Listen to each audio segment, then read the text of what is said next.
Election के बाद जो है बहुत ही हताशे की स्थिति में है। और जो लोगों ने 10 साल से जिस पार्टी ने हिंदुस्तान के अंदर संविधान को और जितने भी संवैधानिक जितने भी हमारे इंस्टीट्यूशंस थे एक एक करके उनको कमज़ोर किया, संविधान को कमज़ोर किया, काले कानून लाए। वो लोग अगर आज कह रहे हैं कि इमरजेंसी का जो है कि समय को जो है संविधान हत्या दिवस के रूप में मना रहे हैं तो बड़ी विडम्बना की बात है। क्योंकि ये तो बात यह है कि उल्टा चोर जो है कोतवाल को डांटने वाली बात है। जबकि 10 साल से मोदी राज में अघोषित जो है यहाँ पर इमरजेंसी चला हुआ है। आप देख रहे होंगे कि हर रोज़ ईडी और सीबीआई जो इनकी कठपुतलियाँ हैं ये जो है लोगों को जो है फर्जी केस बनाते हैं।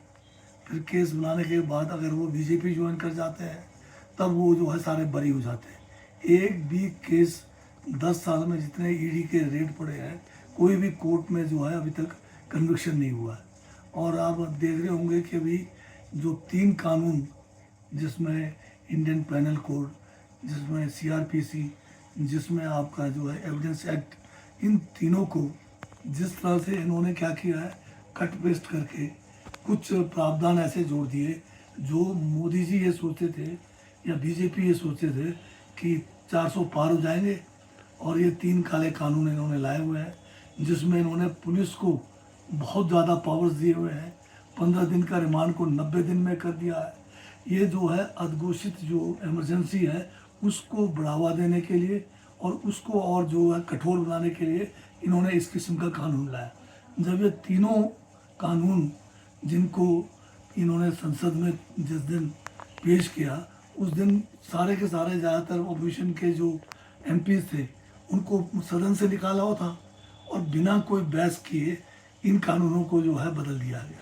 अगर आप अब देखेंगे तो इंडियन पैनल कोड में क्या किया है, जो 1860 का जो इंडियन पैनल कोड है हूबहू वही है। केवल कुछ जो है नए इन्होंने इसके अंदर ऐड किया हुआ है जो बहुत ही सख्त पुलिस राज के लिए बनाए गए हैं। इसी तरह से सीआरपीसी के अंदर भी इन्होंने जो है कुछ चेंज नहीं किया, सिर्फ सेक्शंस को ऊपर और नीचे कर दिया, नंबरों को ऊपर नीचे करके नाम बदल दिया। अब बीजेपी जो है नाम बदलने में और नामांकन करने में ये बहुत मशहूर है।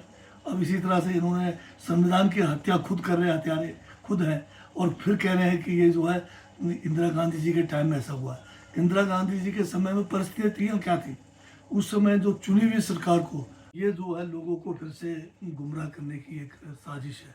अब धर्म के नाम पे जितना राम के नाम पर ये राजनीति करते रहे कर सके वो अब तकरीबन समाप्ति के ओर है। अब अयोध्या से इन्होंने जो है अपना जो है अब धार्मिक जो एक उन्माद पैदा करने का अब इन्होंने राज्य भी बदल दिया है। अब भगवान भी बदल दिया इन्होंने, राम से अब भगवान जगन्नाथ के पास चले गए। अब पहले कहीं केदारनाथ जा रहे थे। तो ये जो दल जिस तरह से दल बदला कर सरकारें गिरा रही हैं इस तरह से ये सोचते कि भगवान बदल के भी सत्ता में आएंगे, तो उसी की इनकी कोशिश है।